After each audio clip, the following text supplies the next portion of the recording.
Bad news for the Sixers, who some like Paul Pierce thought had a shot at the Eastern Conference Finals. They just lost Joel Embiid for 2 to 4 weeks due to facial surgery he needs to have after colliding with Markelle Fultz on Wednesday. This timeline, according to our Zach Lowe, the Sixers said he's also experiencing concussion symptoms and has an orbital fracture of his left eye. Max, the process. Yep. How concerned should the Sixers be?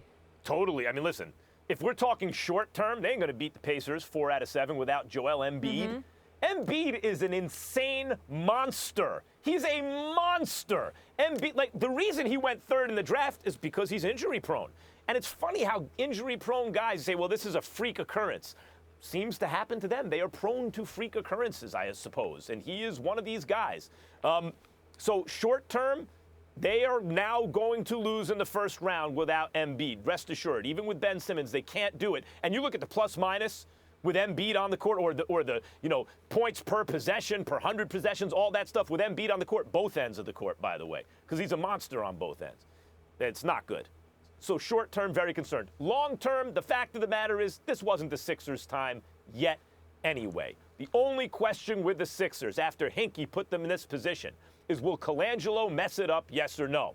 The early returns don't look good. He took Markelle Fultz with the #1 overall pick. But as long as Brian Colangelo doesn't really mess this up, what Hinkie handed him on a platter, the next couple of years are going to be good for the Sixers. Just not this one in the postseason.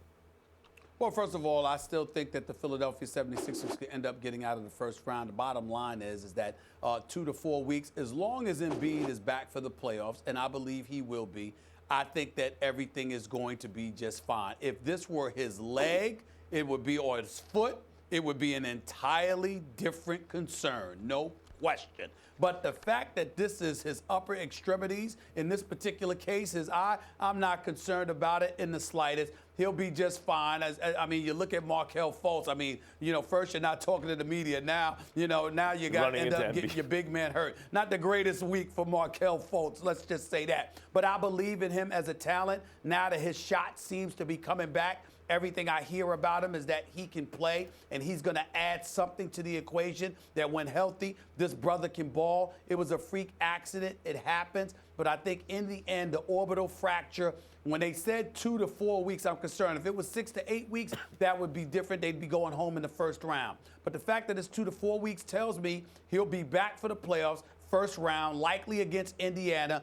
And I think under those circumstances, Joel Embiid will be just fine. Indiana's good, though. I mean, that Paul, and we haven't yet debated this. Oladipo's the real deal. He's the real deal. They won the Paul George trade. Let's be honest. I mean, Presti got a lot of love for grabbing Paul George in that deal, but it turns out, no, in fact, Indiana got the better of it. Look, Paul George may be a one-year rental. They got Oladipo. Well, I'm just saying it's the regular season. I want to see what he does in the playoffs. When you're the number one option and playoffs. Hold on. When you're the number one option, it's the playoffs, and it's a best 4 of 7 with no back-to-backs, and we get to lock in on you and prepare for you. I have faith in Oladipo because I think he's a big-time player. Please don't get me wrong, but in the same breath, I've seen what Paul George has done in the postseason. I want to see what Oladipo does in the postseason. Right now, the Pacers are looking good on that trade. And the Sixers, if Embiid gets back in time for the playoffs, gets his basketball legs, the whole thing is ready to go, then sure, I would favor this. Who should they want, the Sixers, in the first round? Well, listen, you mean Indiana or whom? Playoffs? Yeah. Well, you're talking about Indiana, Washington, Milwaukee. It could be any of those teams. Right. Yeah. Okay. Between Indiana, Washington, and Milwaukee, is that the question? Yeah, Indiana maybe right now. Hold on, Max. Hold on, Max. Hold on, Max. I'll help you out here. Right now, Philadelphia is the 4th seed. Indiana's the 5th seed. They're both, their percentages, they're right there, 45 and 31, 44 and 40. And Washington is like the 6th seed, but they're like 3.5 games back. So the likelihood is that it's going to be Philadelphia and Indiana in the first round. Right. And if Embiid isn't ready to go, they're not getting out of the first round, period. Oh, by the way, Embiid is Philadelphia, compromised in some way, Indiana's going to beat him. By the way, Max, Philadelphia is only a half game behind Cleveland for the number 3 seed. By the way, that? with Embiid and Simmons, the specialness of that combination, when you consider their age as well, like when Magic was a rookie, he was incredible, and Kareem was the MVP, but Kareem was in the middle of his career already, later stages almost of his career.